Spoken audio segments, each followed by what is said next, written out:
Hello and welcome back to the Wheel Talk podcast. My name is Abby Mickey and I'm here with friends to talk about women's professional road cycling. Today on tap, we've got Classic Lorient Agglomération. We have a whole list of new transfers, the U23 Tour de l'Avenir, and more.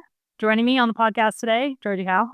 Hi guys, what's up? I've got, softball in hand because there's the first women's professional softball league trials currently going on. So showing my support for that. Saw your raised eyebrows, Abby. Yeah, very excited for this episode. With Gracie Elvin. Hello. I think I might be losing my voice a little bit today.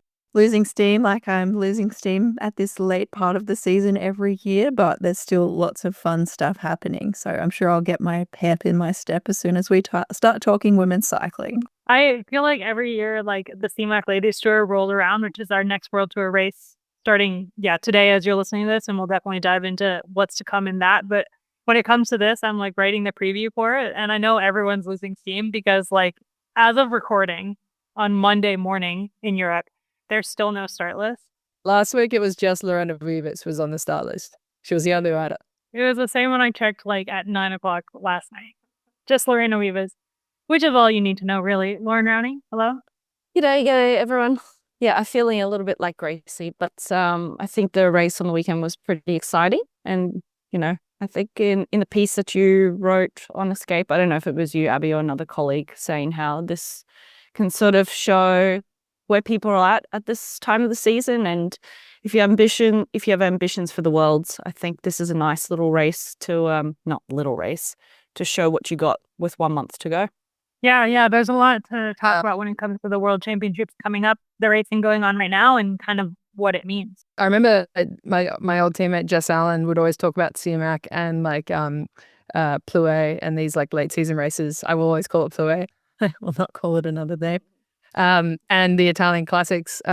She's like she didn't quite use the word easy get, but like if you are a rider that has had a bit of a lackluster season or you feel like a late surge in form, like I seem to remember Cecily Ludwig had a late surge in form a few years ago in this period of the season.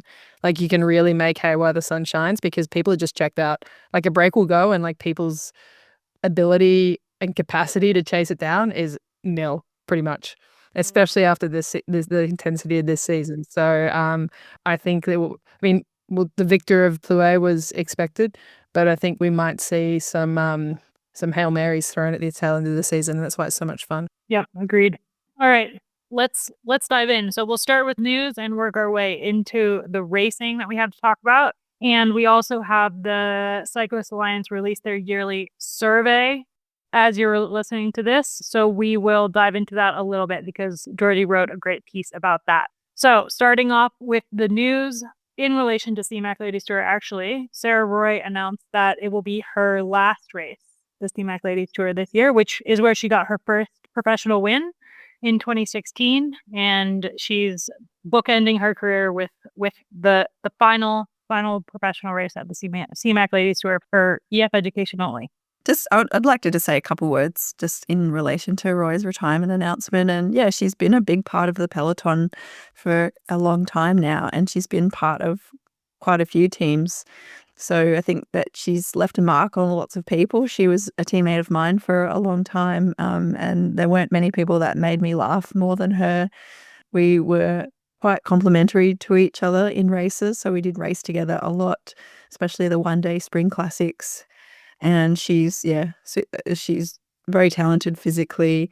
She won some interesting races. Some of my favorite memories of her, though, were off the bike, just having fun, training hard. Yeah, she's very much herself, and that was helpful to me as I was trying to figure out who I was, even though that might surprise some people. I didn't really know who I was for a really long time, and it was really nice to have teammates around that were just unapologetically themselves, and that kind of gave me permission to be a bit more like that as well. So yeah, big thanks to Roy. Definitely going to be missed in the peloton by lots of people, but I think that you've got a lot of other things to look forward to. Really nice words, Gracie. Yeah, she was honestly part of the Green Edge team for quite a long time, and then moved over to Canyon Strand for a couple years, Pulfidus last year, and this year she spent 1 year on EF education only, and she stepped onto that team really as like a mentor role because it's quite a young team. So I think when that was announced early in the year, I kind of assumed this would be her last year just with the wording of the press release. She's made a good impression on that team, had a good impact on that team, but the same with most teams that she's been a part of from what I've heard from teammates that she's had. So definitely, yeah, going to be missed in the peloton. And I think just another kind of instance of the changing of the guard a little bit. And we have, Ellen retiring as well, which I think Simac will be her last race. Like I said, the start list is still not finalized, but she is on the provisional start list for a little track.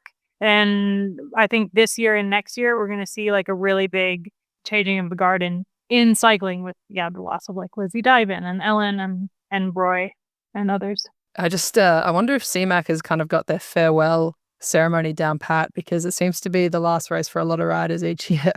So I keen to see what they draw out this year. I mean, the Annemiek Vleuten was a big one.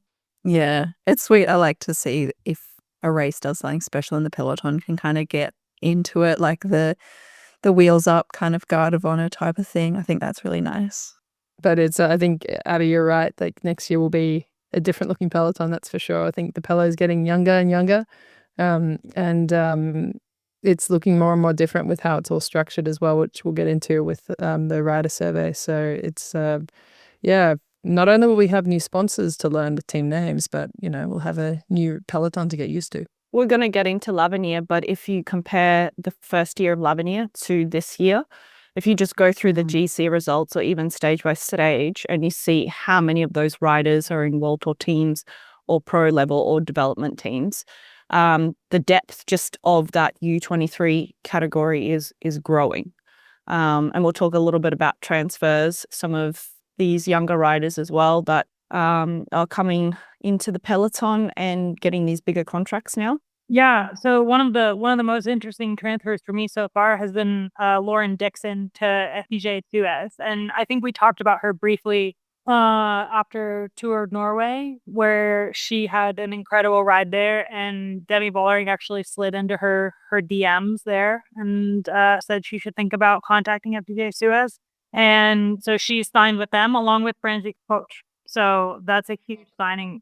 So the two of them have signed for FDJ Suez, which I think is two really interesting additions to the team. Lauren Dixon, she's got a lot of talent as a climber, and I think will add to their climbing strength. Whereas Franzi, she's like such an incredible like rouleur and lead out person as well. So she adds a lot more depth to the team when it comes to non climbing races, and will be a huge part of the team in the spring and stuff like that. So 2 additions to FDJ Suez. We've also got 2 additions to Little Trek, which are both in a similar vein. Los Adahis, the esports world champion, former esports world champion, coming over from FDJ Suez into Little Trek, and she's really like a strong power rider, not necessarily time trialist per se, but just like a very strong put him on the front and make him ride for 80K type of rider. And Ricarda Bauernfeind from Kane Strams on to Crypto will be joining Little Trek next year, which with the increased involvement of Lidl, the German brand, the addition of a German rider onto Little Trek I found to be like pretty expected. And for them to get Ricarda Bauernfeind, who's had some very successful racing experience at Canyon Strams on to Crypto, I thought was a good addition to their climbing squad. Yeah, a bit surprising though after our conversation last week about, how well Canyon Tram is gelling. So Yeah. it goes a tiny bit against our thoughts and opinions, not completely. I suppose, opportunity looks different for different people. So it's obviously a good opportunity for her. Yeah, and she said in the statement from the team that she's hoping that on Little Trek she can step into more of a general classification role, which is a very interesting little kind of tidbit to mull over when you think of the GC potential that they have at Little Trek and how they're going to kind of manage the GC potential that they have in like me, Fisher Black, Diarrhea Leany, if she ever makes it back into a race. Obviously she was supposed to race Tour de Romandy before that whole chaos happened, but she barely raced at all this year, Riolini, and and Isabel Holmgren, who we will talk about shortly when it comes to Lavenir. So with Bauernfeind as well, it's kind of like the danger of a Movistar, a men's Movistar team, kind of with the amount of riders who want GC potential now on that team and what they are actually able to pull off. Yeah, I'd be keen to see their long-term strategy on this one. Because what's the diversification at the end of the day is basically what wins bike races. I think you can't have like every good GC team, for instance. You need a climber and a few support climbers, but you can't just have a pure climbing squad. Because I think as we saw it with Phoenix at the Tour de France, like they went with a very climbing heavy squad, and they rode well and they tried to ride with impact, but they lacked on the non-climbing days. And like really, you need to, in a Grand Tour, you need to protect your GC rider on all those days, every single one. And that's why I think like Lois Adegeist is a really good signing for them. I've got a soft spot for the person who like Pac-Man, who can just sit on the front of the Pello and chew wind for 80Ks. I think they're a special type of rider. Because I was one of those riders.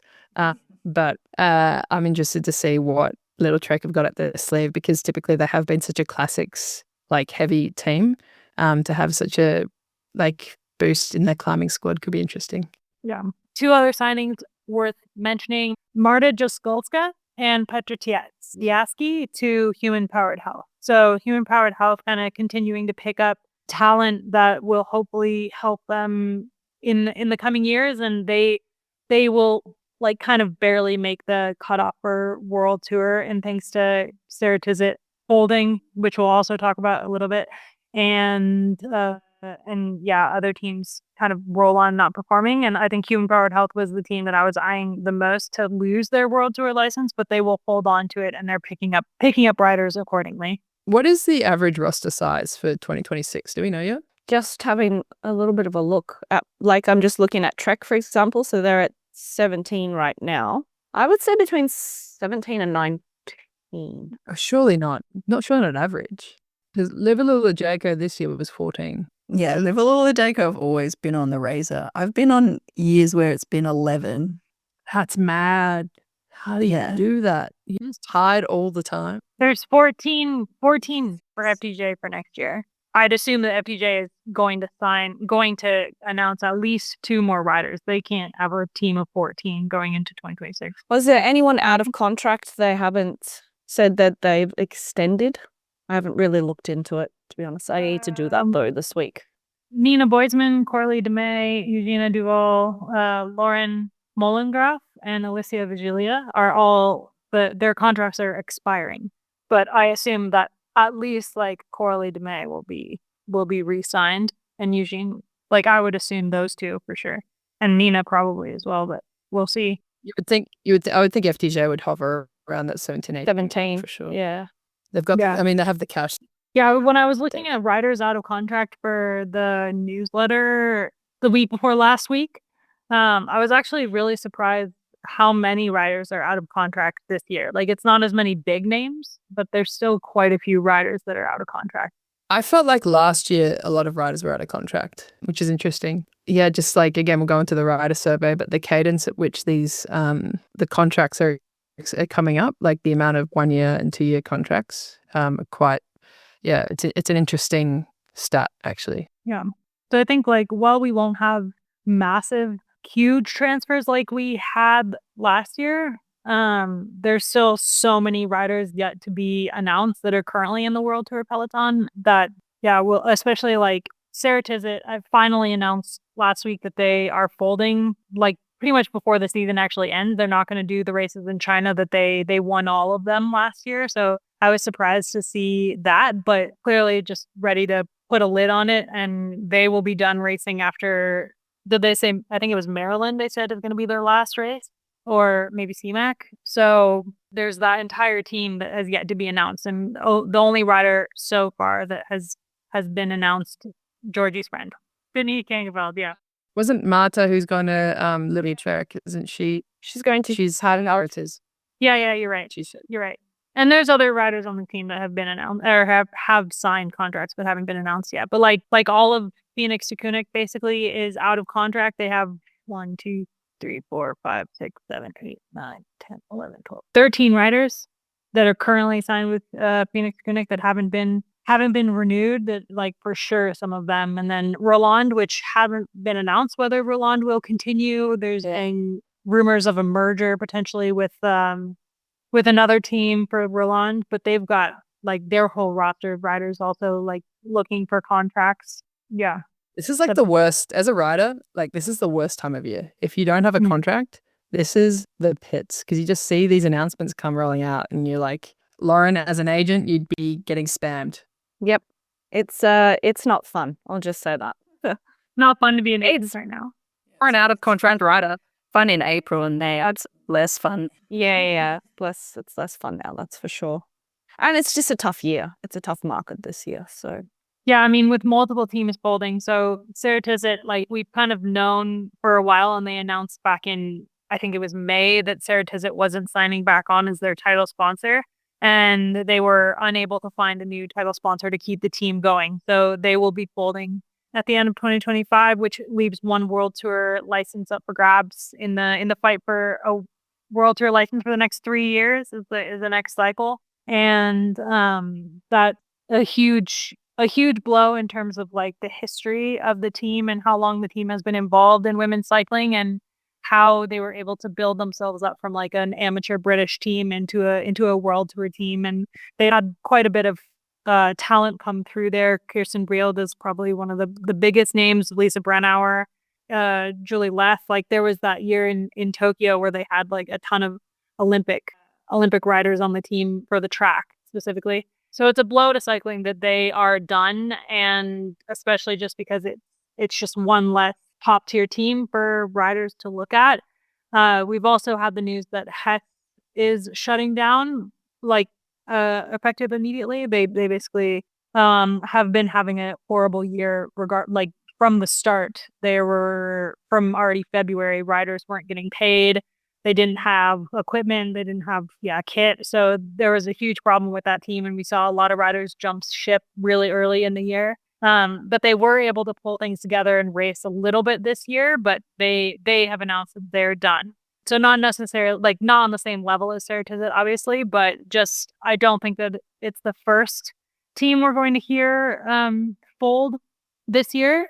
I think there's still a couple teams that will be announced that will fold at the end of this year, or like effective immediately, for example. And with how many teams folded at the end of last year, especially like continental level teams, it's not great for women's cycling. And we'll talk about that with the rider survey as well. Yeah, I think this is the post that Natasha Carnarvon wrote this past week about the current situation. She's very vocal in this area.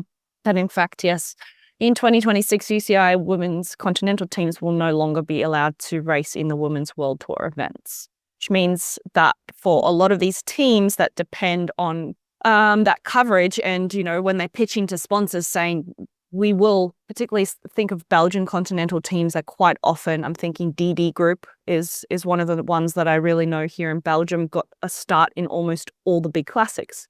That's huge for those teams.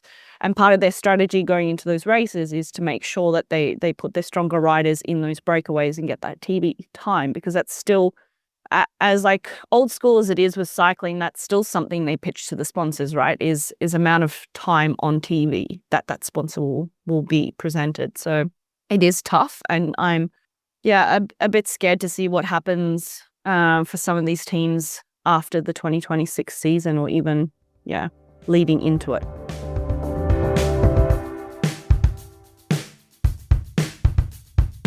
I think it's a good segue into the TCA rider survey. So Georgie, you wrote the piece. So do you want to give us like a summary?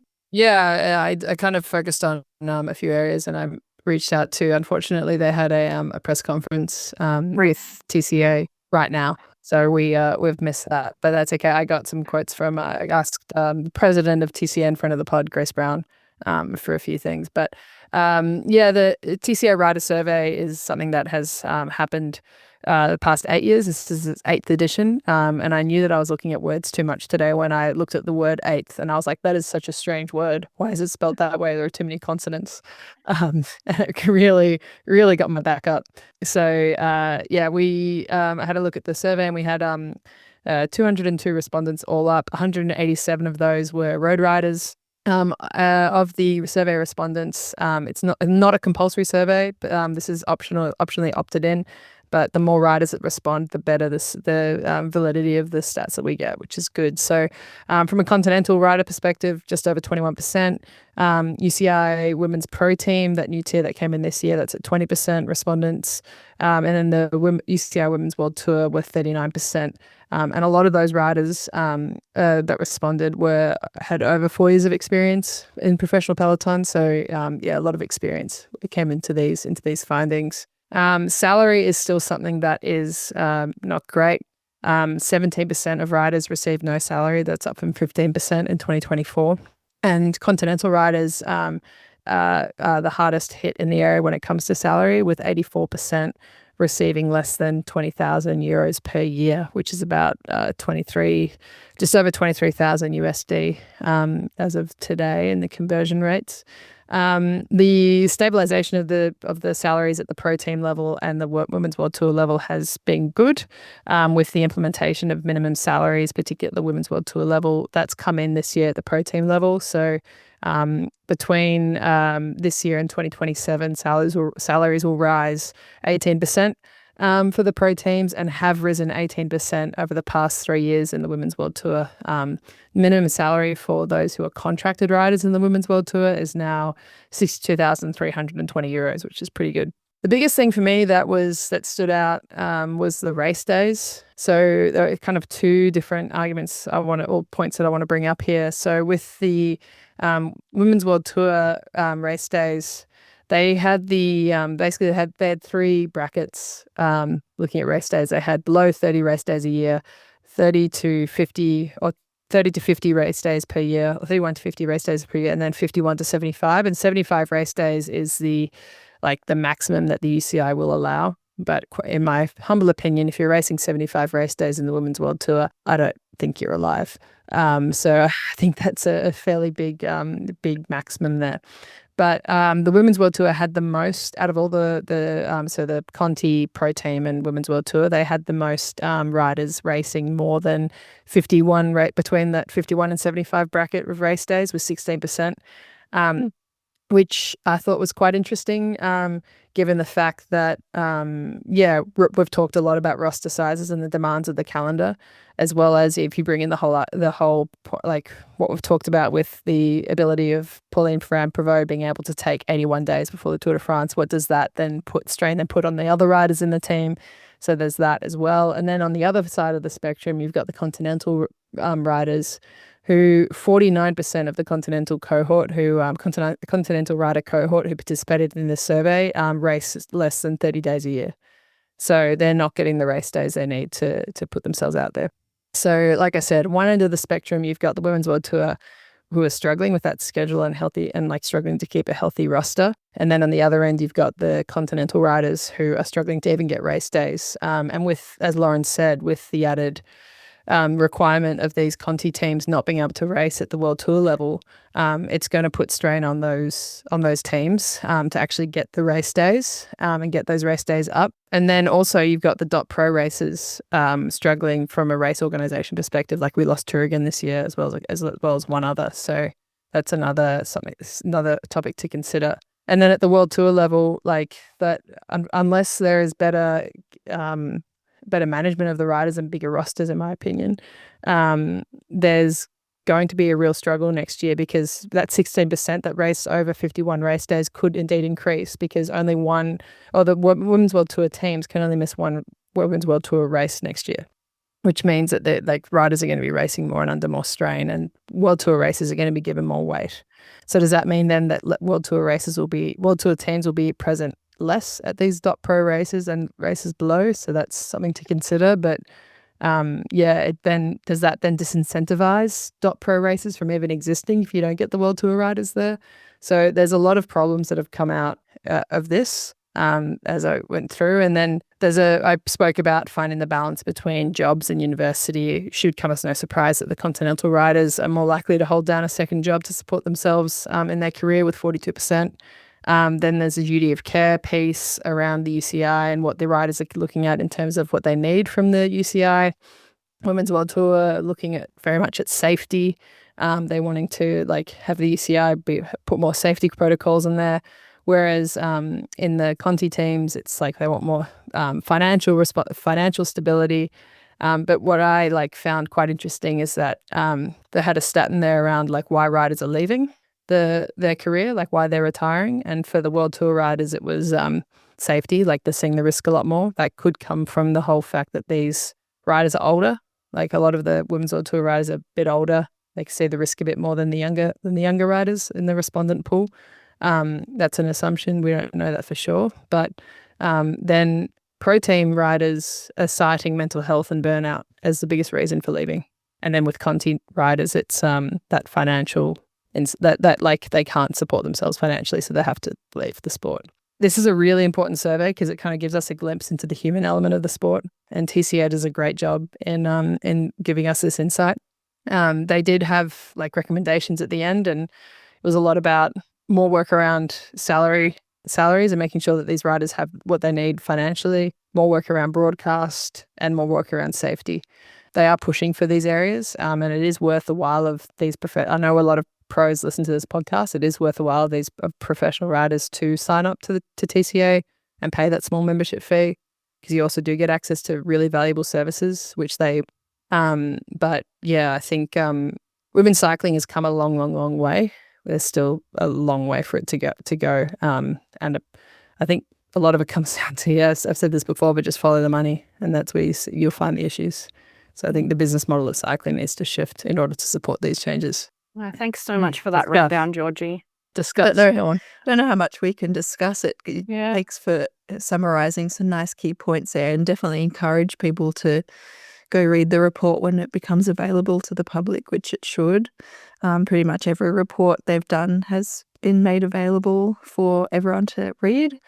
And there's going to be some good media around it, including from our very own.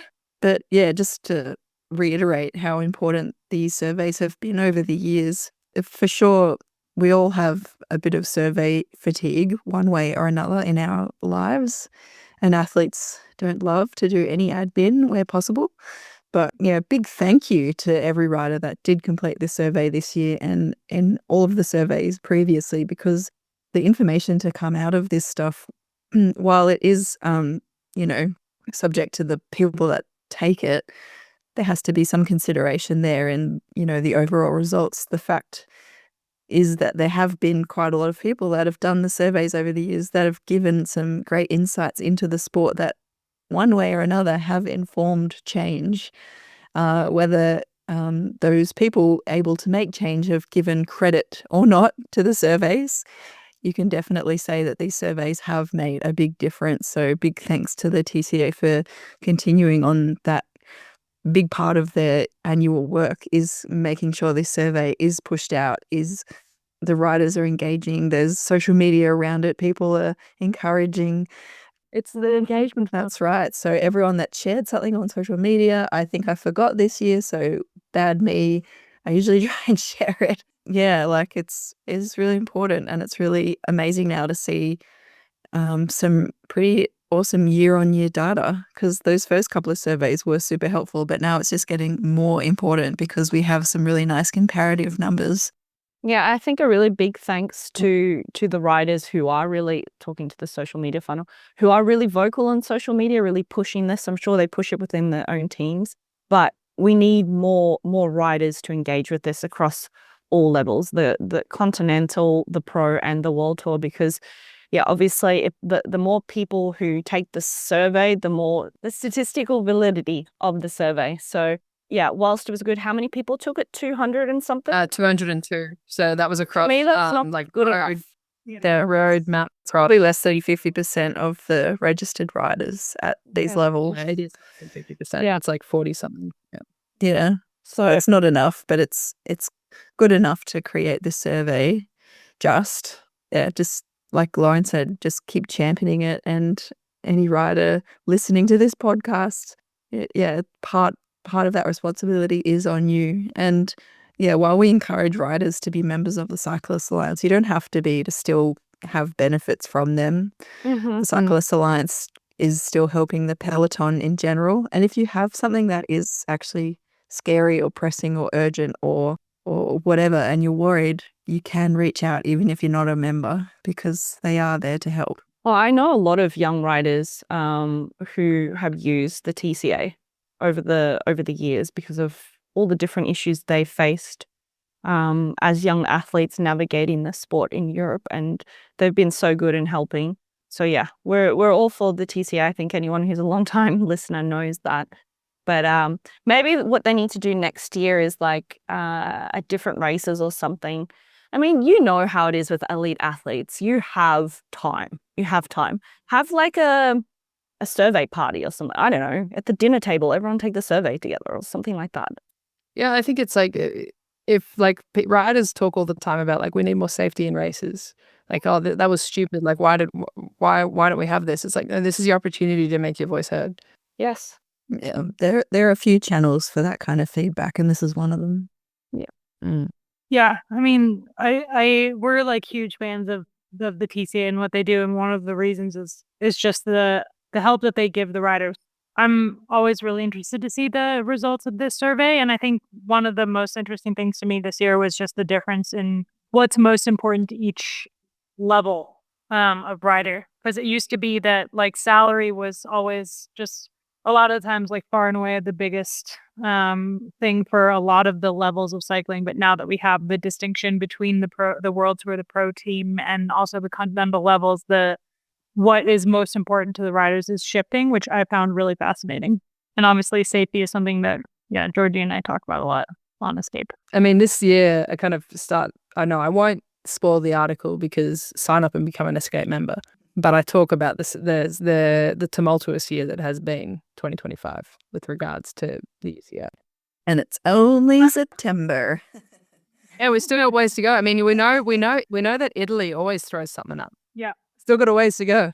Yeah. And Worlds. And let's not forget. And Worlds in Rwanda. Okay. Like this, and PFP she's back.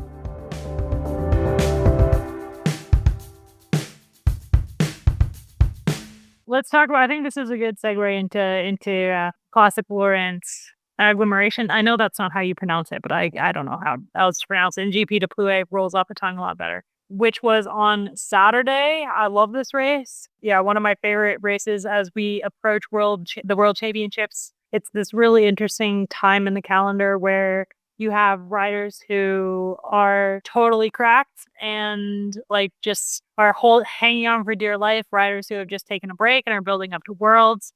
I was so fascinated to see Voss there because I saw her riding on like Thursday in Andorra, and then I was like, oh, for sure she's not racing. And then she was there, and then I saw her on Sunday morning on a training ride in Andorra, and I was like, how did you get here? Because Plouay is not the easiest place to get to, and neither is Andorra. So I don't know how she managed that travel, but I think the turnout for the race was really good this year. We had a long list of riders that, in my opinion, could have won it. An early break of 3 stayed away until they got into the circuits. And then there was a flurry of attacks from the peloton, a lot from Visma Lisa Bike. They were one of the most active race teams in the race. But in the end, it came down to a very reduced bunch sprint, and Misha Bradewell took her 3rd victory in 3 years at this race. She said after that she really knows this finish super well, and she knows how to time it, and that was pretty clear. Although her sprint was very long, she had a super impressive double kick to be able to come around Marianne Voss for the win, and Aline Janssen was 3rd. So a really good result for her, and she was the rider that I think we maybe mentioned on the Georgie and Matt mentioned perhaps on the tour daily episodes, because she was really impressive in the first couple stages of the tour as well. So I think what to kind of pick up from this race is the riders that are eyeing Worlds. We know that PFP has announced she will go to Worlds after all. Elise Longoborghini is really eyeing Worlds. Voss, the fact that she's already back at altitude, I would say she's got an eye on Worlds. And then the riders that weren't present, obviously we didn't have like your Demi Vollerings there, and the riders that will not be at Simac. I think this year is really interesting in terms of the build up to World Championships because Rwanda is at altitude. So riders who are really hoping to perform well in Rwanda are tailoring their preparation accordingly with the fact that the course is really, really hilly and at altitude. So I think that this race was a good one for riders who wanted to gauge where they are now and what they still need to do before the World Championships in a couple weeks. Georgie's about to argue that Holland can be hilly. No, Holland can be hilly, and it indeed can be hilly because, and you know why I know this? Because I've raced it. If you're going to invest any time in watching Plouay, for sure, watch as much as you can. But like that final sprint was all you really needed to know, in my opinion. No offense. To be fair, watch the last 10K. Yeah, that's fair. Yeah, but the sprint, I agree. But the last 10K was just action packed, and the weather conditions. I think a lot of to your point, I don't know if it was you, Georgie, saying how at this time of the season, some riders are just on it, like Francesca Koch. Yeah. Another phenomenal performance, and I do wonder as well with some of these riders who are like moving teams or just signed extensions as well. It's like they've got that extra fire in the belly to be like, yeah, this is the reason why I'm signing. Equally, if you don't have a contract, this is panic stations. Then it's panic stations, and that can sometimes work against you, I feel, when you're getting this late in the season. But these are the final opportunities for a lot of riders, and unfortunately for those that have been forced into one role all year, sometimes opportunities come in this races. We saw some fantastic performances from a lot of names that we kind of expected and have been around the mark the whole year.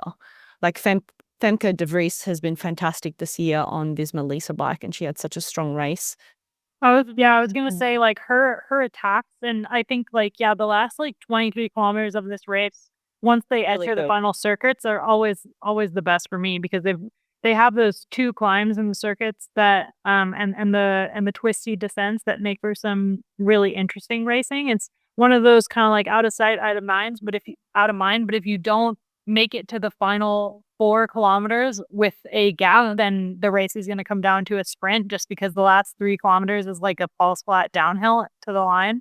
And what I thought Femke de Vries was really impressive. Like, she attacked multiple times. She had like a select group. At one point, there was an incredible breakaway that included like PFP, de Vries, Elise Longoborghini bridge to it, and that all came back together in the end for the reduced sprint. But there was some amazing attacks and some really Lucinda Brand, obviously.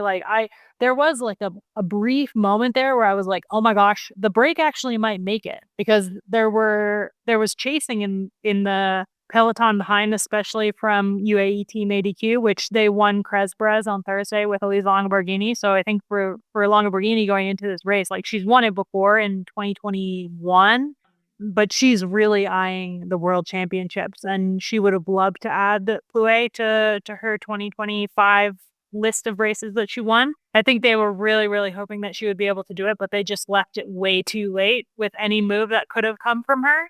But that last 23K was really, really good. And I was surprised when it came down to a bunch, actually, when it was a reduced bunch, because I thought that with the riders we had on the start list, especially like PFP and Longoborghini, that there would be a lot more attacks from the big names going into the final 15K, but they were just attacking so late in the race that I was like, okay, there's no way that they're gonna be able to hold off the likes of Voss and Bredewald going into the finish.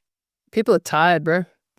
People are really tired. I was just while you were talking, I was just looking at the race day count for this point in the season, and there are so many riders on the other side of 45. I was gonna say, when you were talking about the TCA survey, I'd be curious to know who had the most races of the year. Uosa Ostalaza from Laboral is at 51. Champ.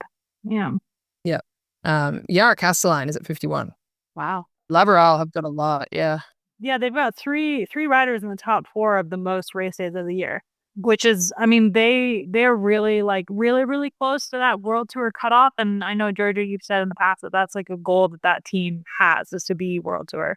So they're clearly of the let's try to gather as many points as we possibly can by just racing our riders around. I think that's their mentality. And then if you look at the World Tour riders up here, Roland have got, Petra has obviously worked out for her, so she's kind of secured a contract there for next year. But Like Loretta Hanson, I texted her. I was like, Loretta, you're at 49 race days, and she was like, I thought I was at 50. She was and pulled she's into the tour as well. and she's doing CMAC, so that's another 5 days, And then and then Worlds. So No, I that think is Little an- Eric is sending a team to China this year. oh wow. yeah. So like They don't normally. this is, and then then if I look at other names on this list that have raced quite a lot, like Juliette Lebeau is at 44, Labous is at 44, Liz Chabet is at 44.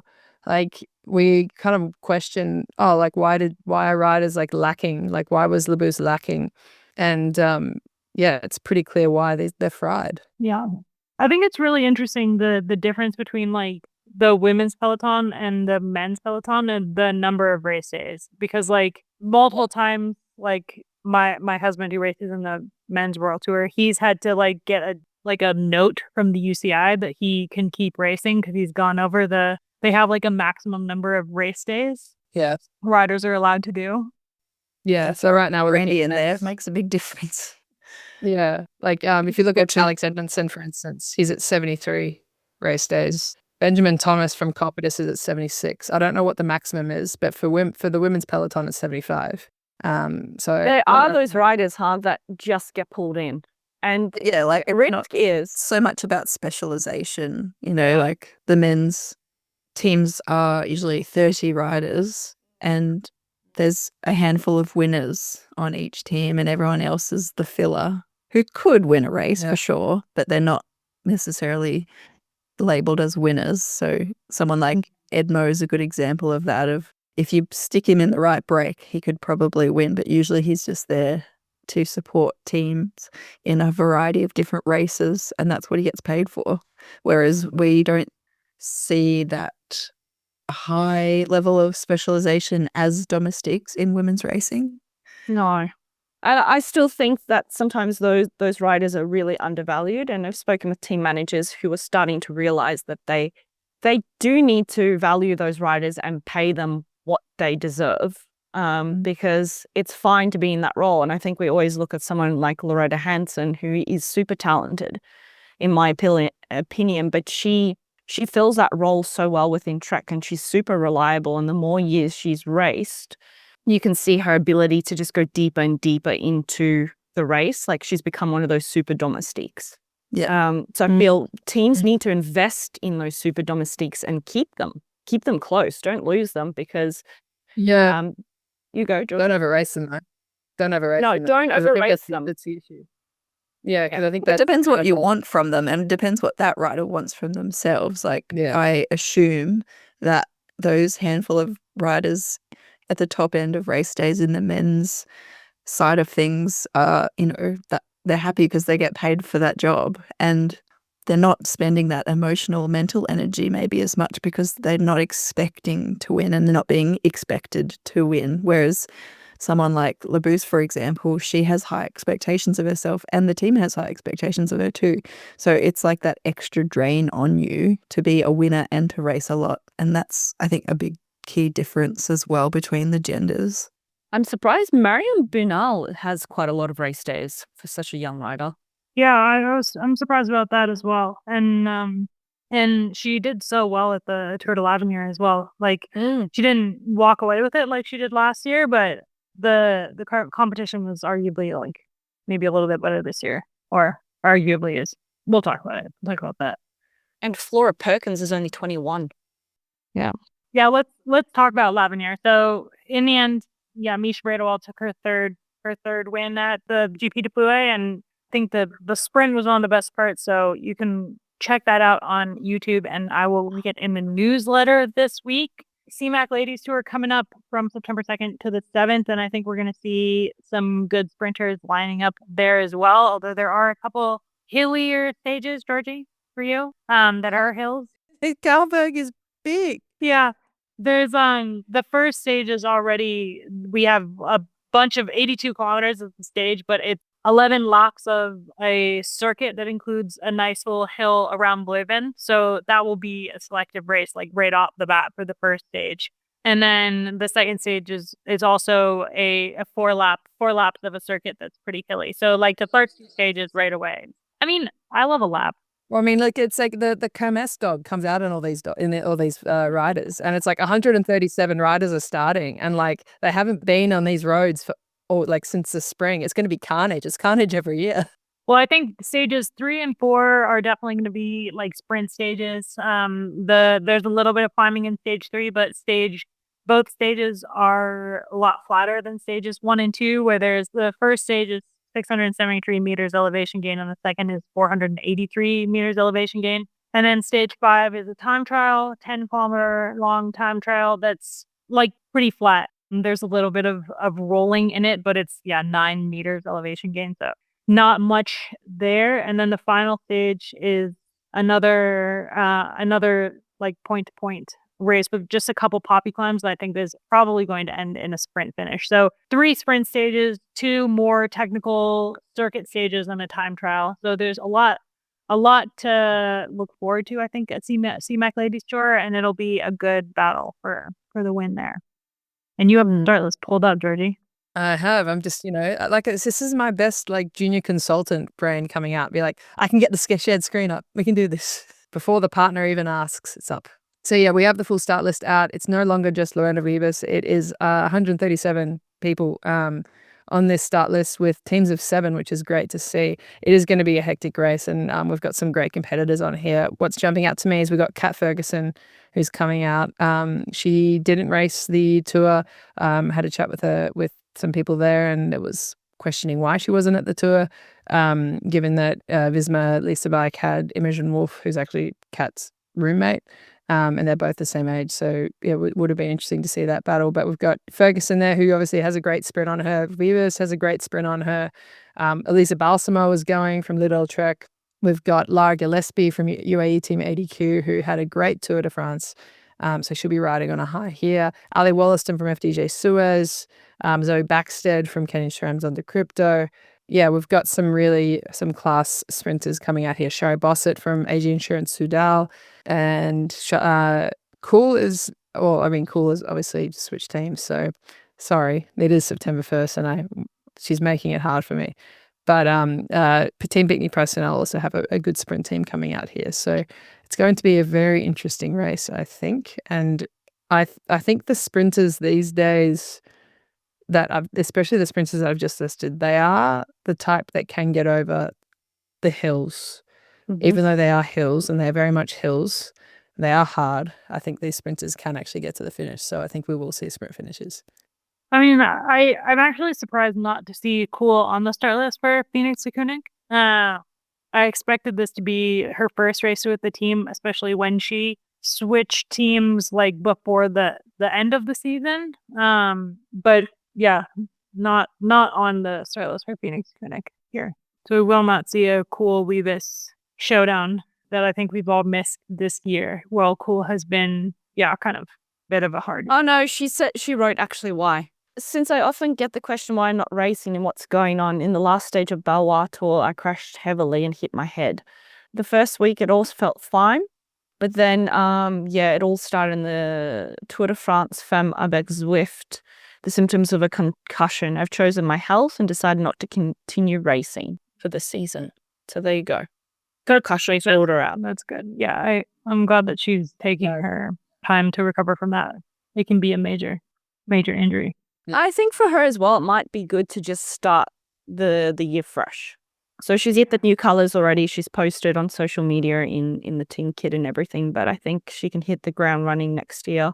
New team, new environment, and big goals again, because I think we all missed the cool Weavers battles that we were seeing in the sprints, and they were getting pretty close there for a while. Just another rider, a couple of riders I didn't mention. Micah Vanderdoen and Chiara Consoni are also on the start list for Kenny Strams under Crypto, so they've got a really good team. Yeah, they do. Backside's had success at Simac Ladies Tour before, and Chiara Consoni's coming off of those wins in Poland, so that'll be a really good combo to see. And I think going into the World Championships, one of the most interesting things for me is the riders that are on the start list who will be lining up for Worlds. I think there's actually not that many in terms of top contenders for the Worlds. I know Ruth Edwards is going to go for the Worlds. for the US, and they're taking a really small team to the World Championships, the US. There was a lot of issues with riders with the requirements to fly to Rwanda and teams naming riders in time. I was talking to one of the US riders who isn't going, that like in order to go, you need to get a specific vaccination a couple months ahead of time or 10 days ahead of time. But there are like illness symptoms that you get from the vaccination. So like if you do only get named to the team last minute and you get the vaccine within 10 days, then you're probably going to be sick at the race. So there was a lot of problems with that in terms of like naming teams. And I know there's a lot of nations that aren't taking full teams to Rwanda because of the cost. Like Megan Jostrab, who isn't going for the US, she's got a fundraiser going for younger riders to be able to go race the U23 and junior races there. So this is kind of one of the biggest talking points going into the last chunk of the season is the World Championship. And I think this year is going to be a very unique conversation around the worlds with where they're being posted in the course that Rwanda has put together for the worlds. Nods all around. Yeah, thinking about it, just waiting for that start list to see who ends up going and who doesn't.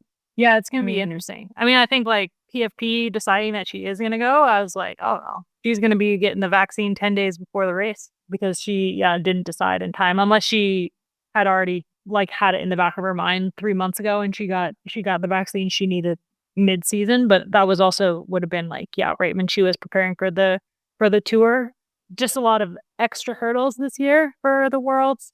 Like if you want to perform, you really need to be able to perform at altitude. So that's like kind of a really another layer to the world this year. But let's wrap it up. We've got a pretty long episode today and we haven't talked about L'Avenir. I think we can just really, really briefly just mention that Isabella Holmgren won L'Avenir this weekend. I initially wrote in the race preview on the newsletter that the last stage was like a mass start. It wasn't. It was a time trial. So there were 2 time trials, just a prologue to start and a time trial to finish, and Holmgren won both of them.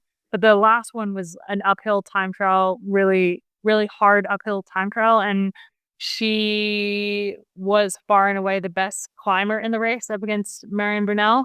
The 2 of them finished with 4.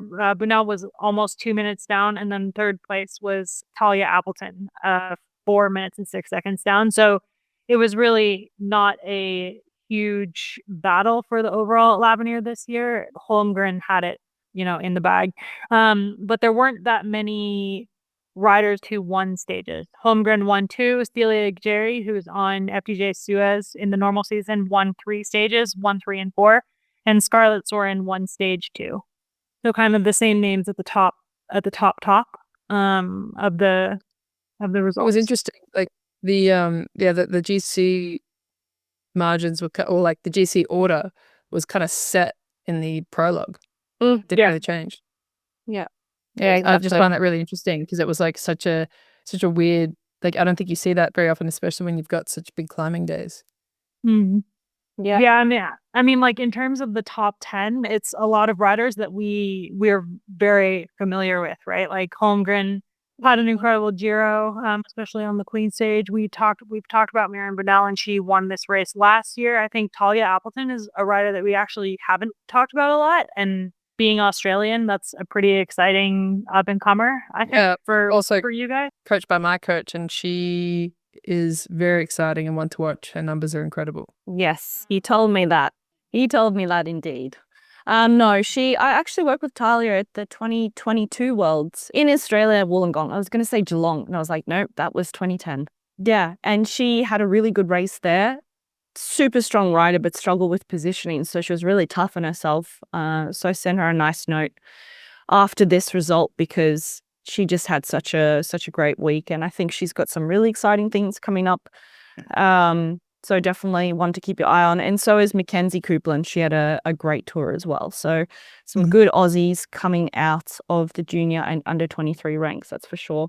Yeah. It is just going back to the GC pretty much being set from the prologue, and that's a little bit more common in younger cohorts like juniors or under 23s because you've got that talent that really shines early. And that's such a small percentage of riders that have that a prodigy type talent, and they're the ones that, you know, get picked up really quickly by pro teams, as they deserve to be, but they just need to be managed well, because that is a really fraught period of time for young, talented athletes. But it's, yeah, if any young riders listening, I just want to say that you don't have to be a prodigious talent at a young age to still be successful. Endurance sport rewards patience, and you just got to stick it out just a bit longer than some of those freaks that you feel like are just running away from you and everybody else. That's actually super normal. That happens to almost every age group, that there's one or two that is just a lot better than everyone else. But that shouldn't discourage you from following some self-belief and some dreams, because it might take 5 or 10 years, but you can still get there. You can still win races with a different level of talent. It's one of those sports that actually for most people it takes a bit of time. I love the slow burn. I mean, it's great to see these, and I hate to use the word freaks, but I can never think of another word. But like a Kat Ferguson, for example, or even Zoe Backstead, she was phenomenal as a junior, and then also came into the elite ranks and was already racing in the upper echelon of the peloton. But it's a slow burn. And also a lot of these young athletes as men, and well, I don't know so much about the men. I have an athlete who's only training 10 hours a week. So how can she compete against someone who's already training as a pro at the age of 17, 18? Yeah, so just take your time. I don't know, it's hard to hold them back. But if you want a long career, then I think it's better to take your time with it and focus on all the development around being an athlete. There's just so much more than just the training itself. And it's also just developing as a human being, I think, as well. If you want to read more of this, I wrote a great piece on age limit earlier this year, which talks a lot about it. Link in the show notes. One of the other riders that stood out to me just really quick was Katarina Sadnik, who's an incredible mountain biker. And this was like her second road race ever, after doing the Tour de Feminine in the Czech Republic earlier this year, where she was, I think, like 15th overall, and she finished 10th overall. And yeah, she's an exciting rider to watch, and she's not on a road team at all, but she was on the Austria Luxembourg combo team for this race. All right, we'll wrap it up. That was a lot. We have a lot of topics to cover this week. It's like getting to the end of the season where racing is kind of almost secondary to the news and kind of the greater picture of the sport and everything. So we had a lot to talk about, but we'll definitely dive into Simac Ladies Tour next week on the podcast. We'll wrap it up with Obsessions, and I'm really excited about mine. Have you guys watched K-pop Demon Hunters? Because it's probably the best movie I've seen in years. K-pop Demon Hunters. I watched it, immediately put on the soundtrack, am obsessed, already have begged my husband to watch it with me again. Yeah, I don't usually watch, I haven't watched that animation in a long time, but like the first scene where they're like fighting the demons on the plane really got me, and I was like, okay, I'm in now. God damn it, I'm in. God damn it, I'm here for another hour and 20 minutes. I'm locked in. So it's a movie. I thought it was a series for some reason. No, it's a movie. I feel like I couldn't commit to a movie. It's good, All right. and you'll benefit from it. You'll ongoing. There will be a song in your head for 2 weeks. Oh, wow. Okay. My obsession, well, it's actually just a recommendation. It was a movie I watched over the weekend, but it's completely on the other side, I think. This one was just me crying, maybe because I have children as well now, but Ordinary Angels with Hilary Swank, based on a true story about a young girl that has, I think she's basically born with this genetic, both her and her sister, with a genetic disorder, and she needs a new liver. And it's just the story of this family trying to pay all the bills in the US because the healthcare system is effed up. Yeah, it's just a story, and this ordinary woman who decides to take it upon herself to raise the money to support this family. It's a really beautiful story, and if you want to cry a lot, then watch it. Have you ever seen My Sister's Keeper? Yeah, Don't start. I read the book. I've read the book. Yeah, the rock one.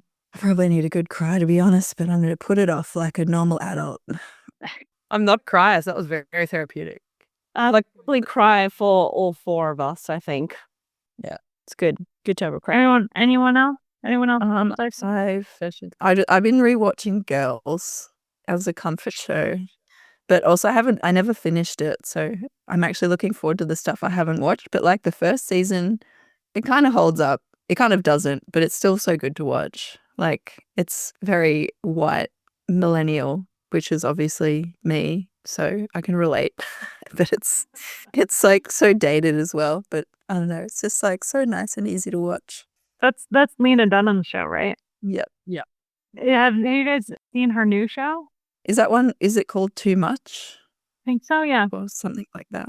I think she wrote it. I think she's in it, but she's not like starring in it. I think it stars someone. Yeah, I think else. she just wrote and produced it, I'm pretty sure. Yeah. My obsession. Oh God. Let me think. The new professional baseball league. How long have you been into baseball? Was this I haven't been into baseball. This is just Just like into women's sports. Yeah, it's not about baseball, Lauren. It's about women's. This is my Cultural movement, Lauren. It's about women supporting him. Hey, my uncle lives in Washington, D.C., and I was like, "You're going to the tryouts, right?" And he was like, "Wait, since when do you care about baseball?" And I was like, "I don't care about baseball. It's not about baseball." Yeah. Yeah, I was listening to the recap show with Tobin Heath today, and they had ER Fightmaster on there. And they were just kind of talking about the safe space that women's sport kind of creates, because it's like a bunch of people that have kind of lived on the margins their whole life, you know, like and kind of banded together and decided that like we're going to make it inclusive for all these people on the margins. So it's quite a beautiful thing. That's not my obsession though, although I am obsessed with it. My obsession is the warmer weather that we're getting in Melbourne this week, because I have done my first winter in 3 years, and I have hit a wall last week. That's why I cried 3 times. I was struggling big time. And the spring blossoms are out. This is sads. I have a big case of the sads, and spring blossoms are out. Sunshine's coming. Going to the beach this weekend, and I can't wait. Georgie, you had no idea what real winter is. Don't you give me that, Lauren. My pain is my pain. Validate it. Yeah. You know your own experience, Lauren. Just don't talk to me and, oh, well, I'm skipping part of the winter. Don't talk to me when I get back from Australia. Will not be a nice person. I mean, you lived on the sunny coast, right? Gold Coast. Gold Coast. All right. Thanks everyone for listening. We'll be back next week to talk about the Simac Ladies Tour. This episode was produced, edited, and mixed by Will Jones at Red Bricks Media.